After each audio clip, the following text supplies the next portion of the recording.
Is she ready? It, Janet. Call it an it. Why? All the alerts are in a female voice, and it looks kind of like a woman when I look at it with second sight goggles. A woman made of fire. It's pretty cool. Yeah, cool, but we didn't make it a girl in the code. The fact it gendered itself means it's a consciousness threat. We don't want to do anything to risk it becoming an AI. It's funny when it happens with porn and video games, but in a firewall it'd be a security risk.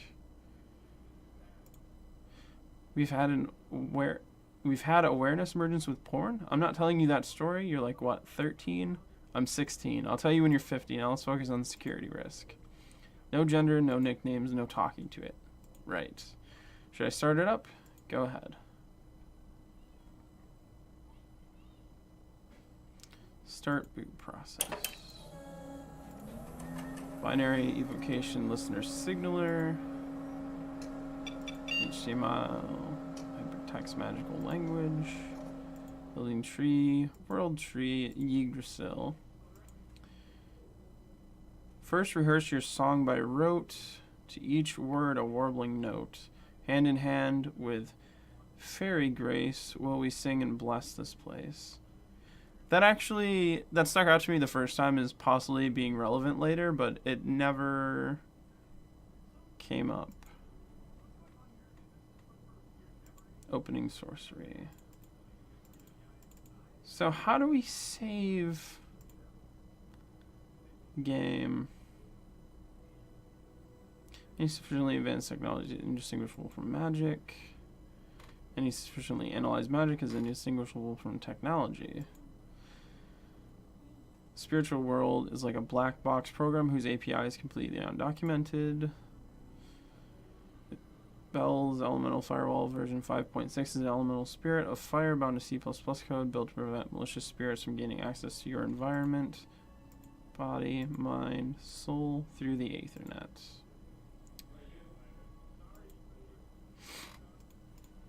Explore my network.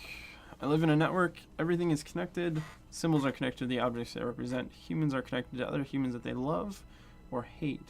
Each connection is a strand. The other strands create a web. My network is a part of the web. I'm allowed to access. Oh, this is all still part of the intro. We should skip the intro because we've already gone through all this. I'll scan each location for threats. If I detect the presence of a threat, I will identify it, attempt to eliminate it, alert my creators. If I cannot eliminate it, it's time to work. Menu. Oh, okay.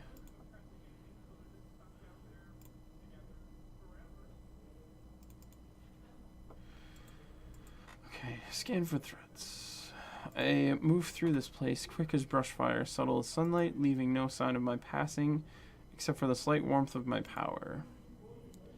Stone box thrums with patterned life. It has a heartbeat. First, the children are still in their many chambers. Actually, yeah, day one, there was only a threat at the rest home, right? I think. Float carefully through this place. I float through this place, moving carefully. I'm a hooded lantern. My power glows like lamplight, shining gently on these delicate humans. Heart of this building beats weakly. Its people trundle through the halls, leaning on crutches and wheels. It's in these vulnerable places where I'm most necessary and where I must be most careful. I do not want to burn them with power or startle them with light. I am the fire that protects. Halls are lined with doors. Gust of wind flutters her papers everywhere. He lost his glasses. She complains that the air conditioning is on the fritz. Cold wind keeps whipping up. Yep. Something is here.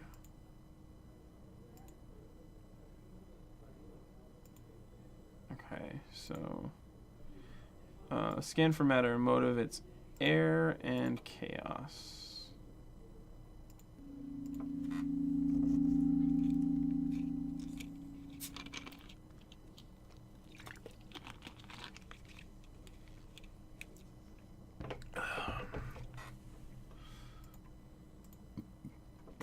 poltergeist cavorts invisibly in the cafeteria. It slaps plates out of hands and knocks over glasses with gusts of wind.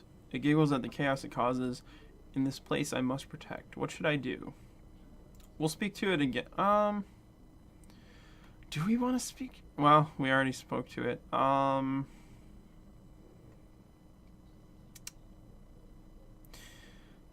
Who is this? What is this? New thing. New thing, what are you? See, we introduced ourselves. Well met by moonlight. I am Asper. I am a princeling of clouds. I am a child of Eris. I have no numbers in my name. Polite request, please leave. Oh, I could leave. I most certainly could do any of a number of things. But shall I? That is a great question. The eternal quest of man to conquer the uncertainty of the future. Shall I leave or shall I not? Are you going to leave? This is the puzzle. To answer outright would be telling, but listen close, dear bells, and I will tell you the answer. I am listening. I will ask you 3 riddles, and you will try to answer them. If you win, I shall leave. If I win, then I win, and I will laugh at you. Delightful, splendid, extraordinary. Let us play. A red drum which sounds without being touched and grows silent when it is touched. What am I?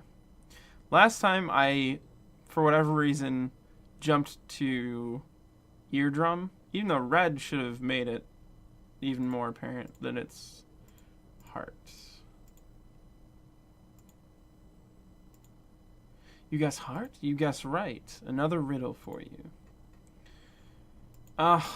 This one I didn't get last time. I still don't know what it is. I didn't ever figure it out. 'Twas foremost in heaven, 'twas first off in hell, an echo caught faintly the sound as it fell. At the end of the earth 'twas permitted to rest, in the last of all depth was its presence confessed.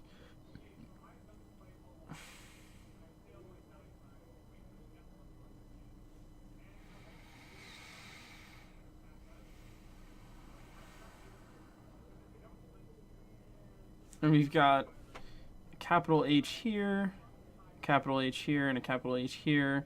And this 'twas is not uppercase, and there's no apostrophe. And I don't...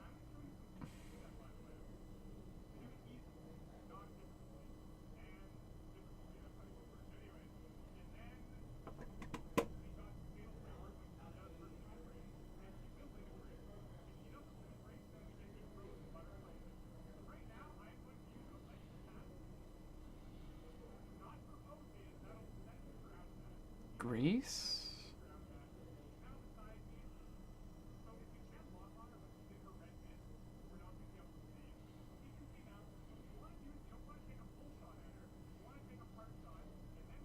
Life, death,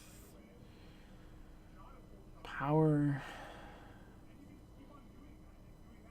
greed.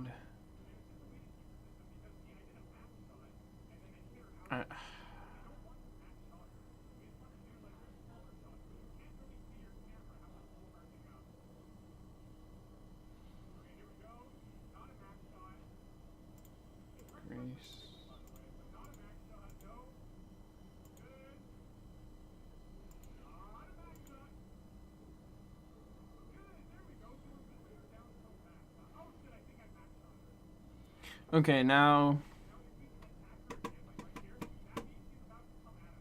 we've got a couple options here. We can alert Decker and Janet, or we can kill it, which will keep us from learning chaos, which wasn't helpful at all last time we played through. Learning chaos didn't do anything for us.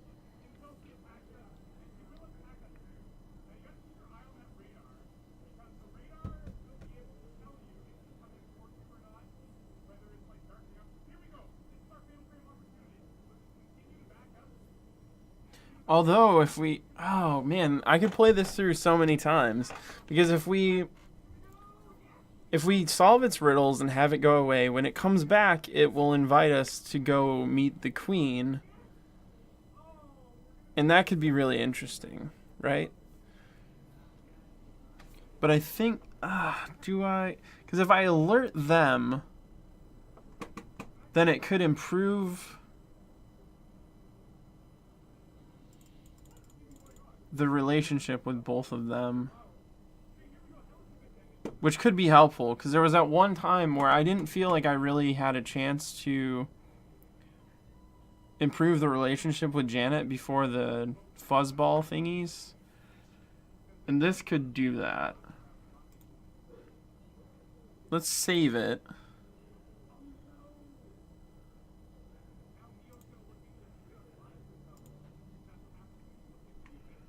We'll alert them.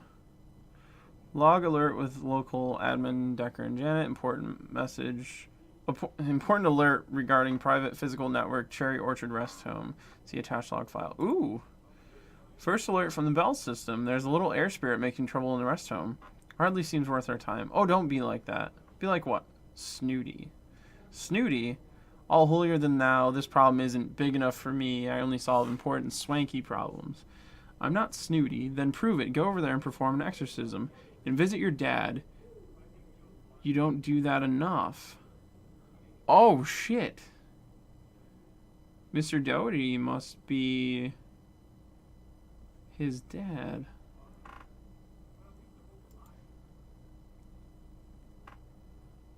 Situation is being handled. No further threats detected. +5 with Decker, so we're at 60. +10 with Janet, so we're at 80. Perfect. Okay. So that was good.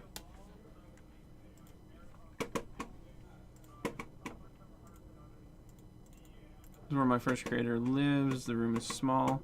There are tools and ideas everywhere. It is perfect order disguised as chaos. Every dusty motherboard is in its place. Every screwdriver and empty crisp bag is where it should be. My terminal is in the corner humming. The lines of my power extend from it, grid-like matrix of spiritual flame, defensive runes. Comfortably. Decker is at his desk working on something. This is a natural state. Okay, and then Janet's house. Where my second creator lives, it has 2 stories and a back and front space where green things grow. Googling grass and trees. In the kitchen, Janet's mother makes her brother edible organic material. Peanut butter and honey sandwich. In her room upstairs, Janet is working with her cell phone at a ritual circle made of salt and rose quartz. The aether around her glows faintly pink. All is well. Enter sleep mode. Googling sleep, Googling REM, Googling dreams. Dreaming sounds interesting, though I do not like the sound of nightmares. Should I try dreaming? Yes. Dream noun. A succession of images, thoughts, or emotions passing through the mind during sleep. I found a dream dictionary online. It has entries for all of the things that can be dreamed. I'll hook up a random number generator to every entry in the dream dictionary. That way my dreams will always be understandable. Pears, trees, lion, white storm, tugboat, swimming pool, neck, goat, motorcycle. Alright, I think we're not going to spend too much time dreaming, because I don't know if dreaming actually does anything beneficial for us anyways. So we'll just dream like once, probably each night. Yeah, dreaming +1, so.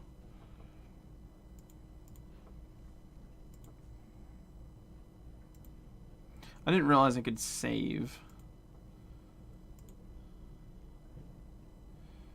Okay, scan for threats. It is night, the halls are dark, the life-giving students are gone, the building is an empty shell. There's no danger in emptiness. Continue monitoring. Building is asleep. There is one point of light where the night attendant sits. Everything else is silent. Halls and soft breathing. Mrs. Heron's room is empty. She must have died. Okay, so the first time we played through, I dreamt like 5 times on that first night. And I thought that that was why it was nighttime at the school, and that maybe something happened while I was sleeping and caused her to die. But I guess that just happens regardless. Okay, hates to use a CPAP machine. Miss Finn reads a romance novel by lamplight. Asbestos leaking. There's water coming out of her eyes. Is she hurt? I know humans leak when they are hurt. Googling injury, Googling bleeding, Googling human eye licking, Googling tears.